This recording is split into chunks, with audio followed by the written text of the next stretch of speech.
Serious, if you had taken your life 1 year ago, what beautiful things would you have had missed out on? Wow! This hit me really hard. My daughter attempted suicide on December 18, 2018. It literally does change everything. The thought of having to live without her is unfathomable. Every single day since then has been beautiful, a gift. Even the bad days, and there have been quite a few. All beautiful. This comment brought my mindless scrolling to a screeching halt. I apologize in advance for using your post to get this out, but this hits too close to home for me to resist the urge to share.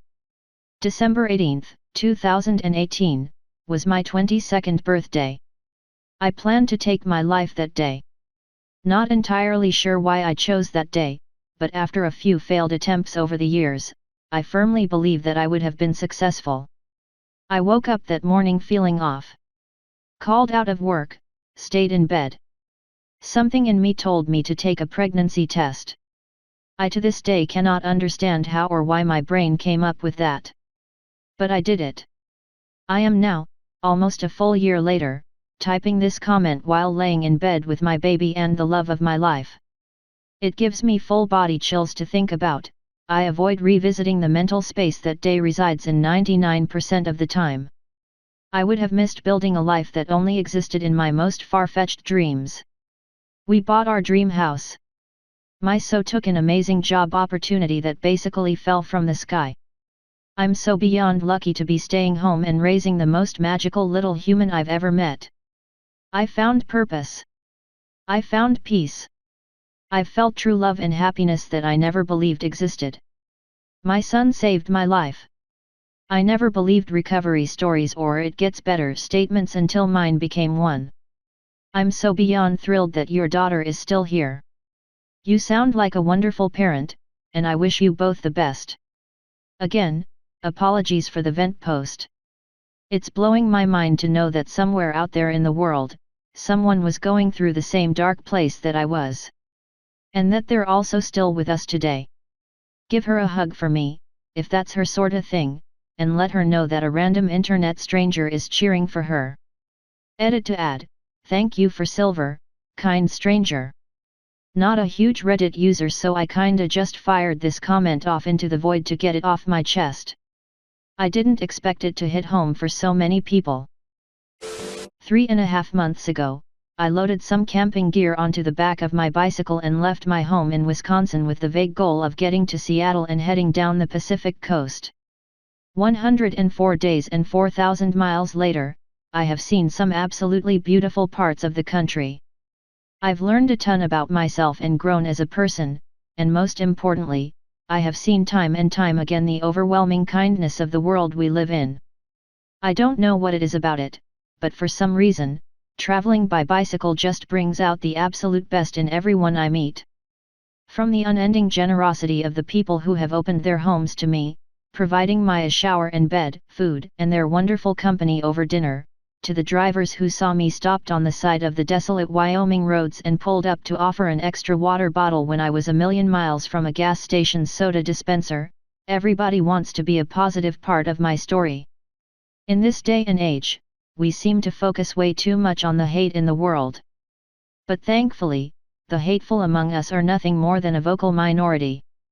I deeply believe that this world we share is a kind one, and that we all want the best for each other. And that, to me, is far more beautiful than the mountains of Montana or a sunset over the Pacific Ocean. Are you okay, by the way? The title is concerningly specific, what with you mentioning suicide in particular and not more generally just dying. My brother did, last June. And he missed out on Kingdom Hearts 3, the next entry in his favorite video game franchise that he waited for since 2006. I bought it and I played it on his behalf, but I suck at it. My brother was also a massive Toronto Raptors and basketball fan, and my mother and I watched the finals and had no idea what to feel when they won. That's the stuff that really gets you. The stuff you knew your loved one would have shit their pants with excitement on.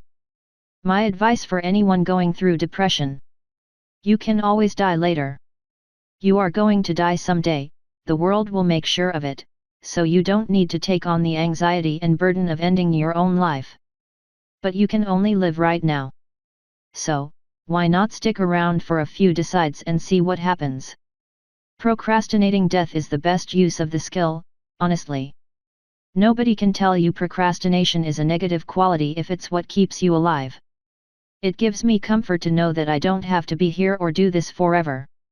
It gives me comfort to know that I don't have to take my death into my own hands. I've suffered from depression and crippling anxiety for about 12 years myself. And what keeps me going? It's the little things. I always pick something, anything, to look forward to. A new show or movie. A new game. I follow tennis and enjoy that. Vacations or visits from family members. Family is everything, and the little things that you like make up who you are, and no one can tell you your interests are small or worthless. Because you like them and they make you happy, and that's good enough. So just keep looking for the next thing to look forward to, and hold on tight no matter how strong the winds of depression become. Don't let go. You can weather the storm as long as you maintain hope that tomorrow can be better than today.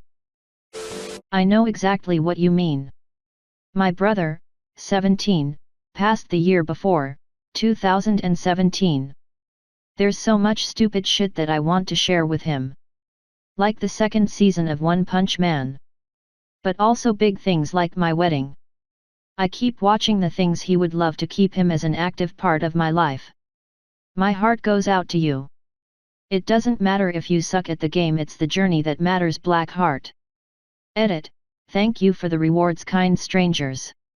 Just remind everyone to enjoy the little things, they become the big things, and be kind to yourself.